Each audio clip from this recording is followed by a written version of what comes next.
Bismillahirrahmanirrahim. Hari ini kita akan sambung di bawah 2.1, masih lagi jenis hidrokarbon. Kita akan pergi kepada 2.1.2 menerangkan sumber hidrokarbon. Okey, saya sebenarnya dah tulis nota tu lah.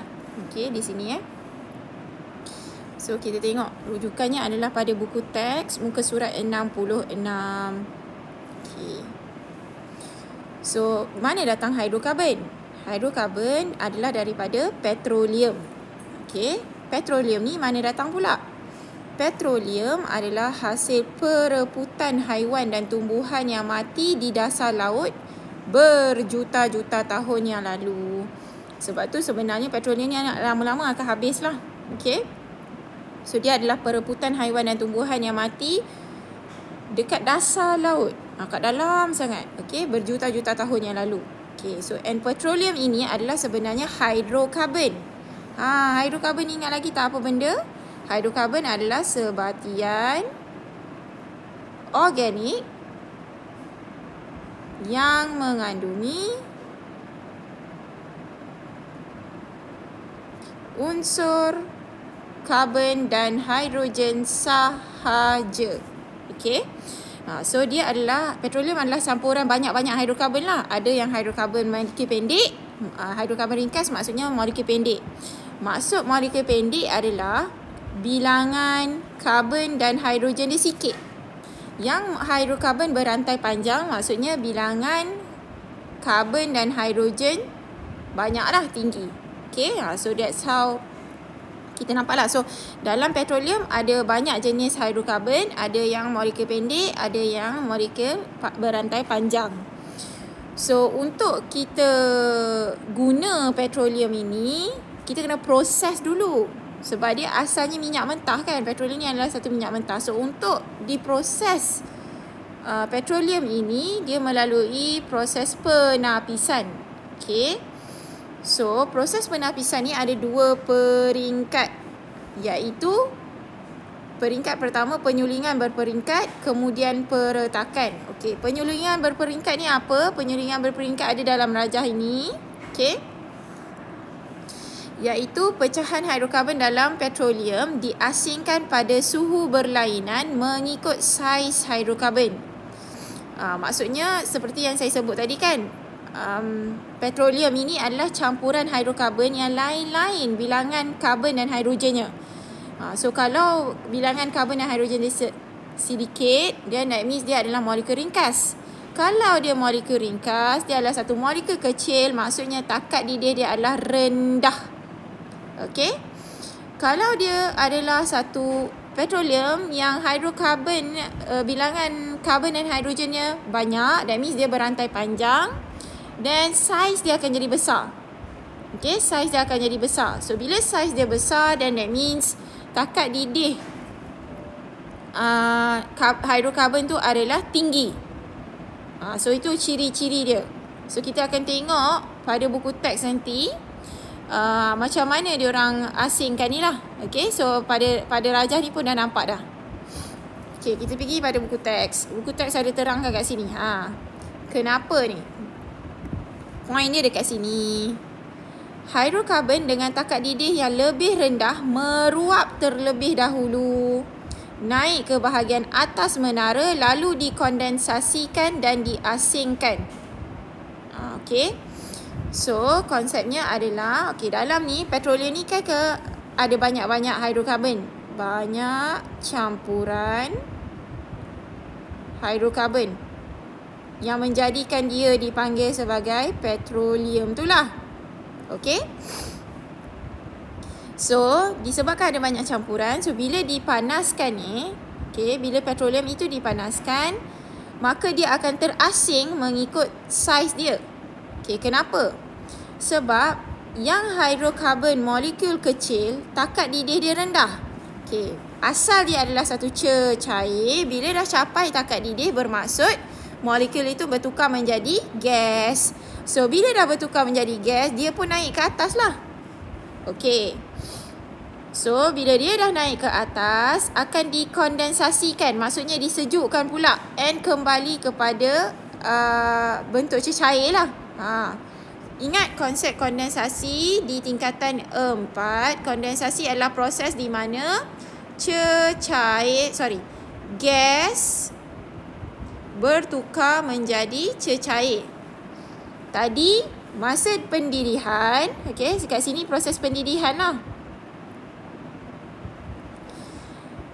Kenapa nak didihkan dulu? Okey, sebab different hydrocarbon, different takat didih. So, mungkin contohlah, saya bagi contoh. Hydrocarbon A ni, takat didih dia adalah 30 darjah Celsius. Yang B pula, contoh takat didih dia adalah 75 darjah Celsius. Okey. So, bila kita panaskan campuran ni, mereka ni duduk dalam petroleum lah kiranya. Okey.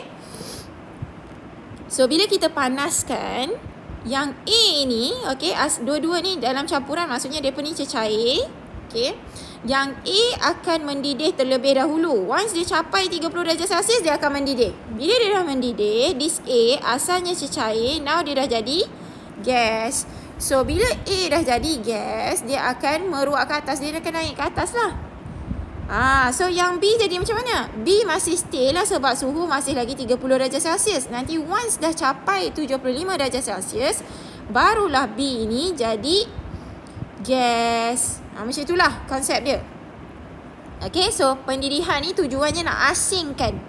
Nak asingkan this campuran petroleum mengikut takat didihnya.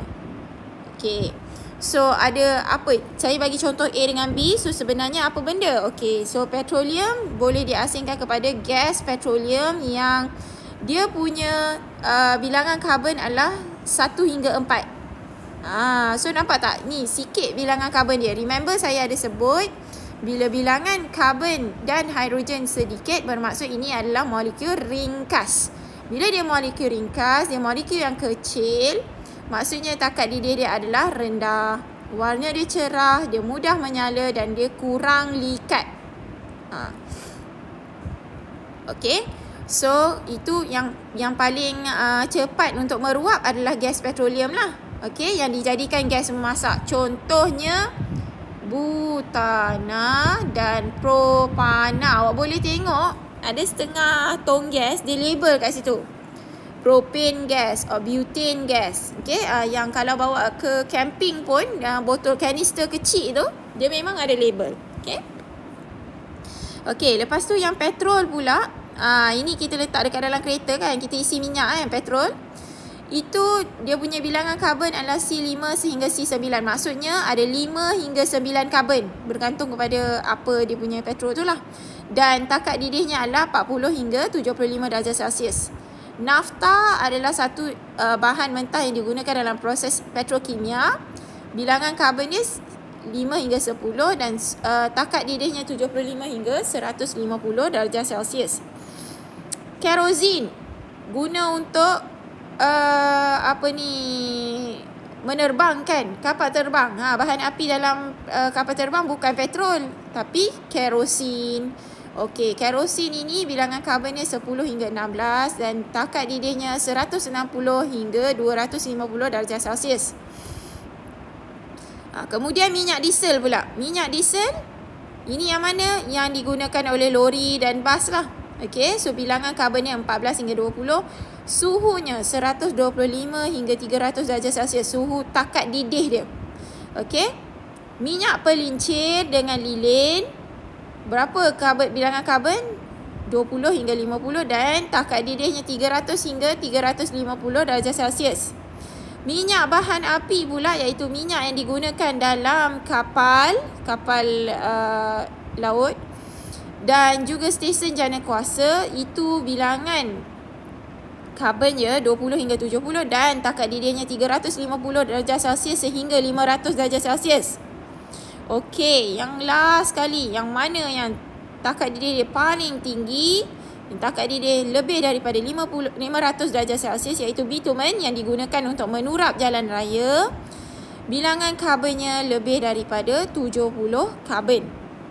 So bila buat pendidihan ni, basically proses penyulingan berperingkat ini dia ada dua proses, iaitu proses pendidihan dan juga proses kondensasi.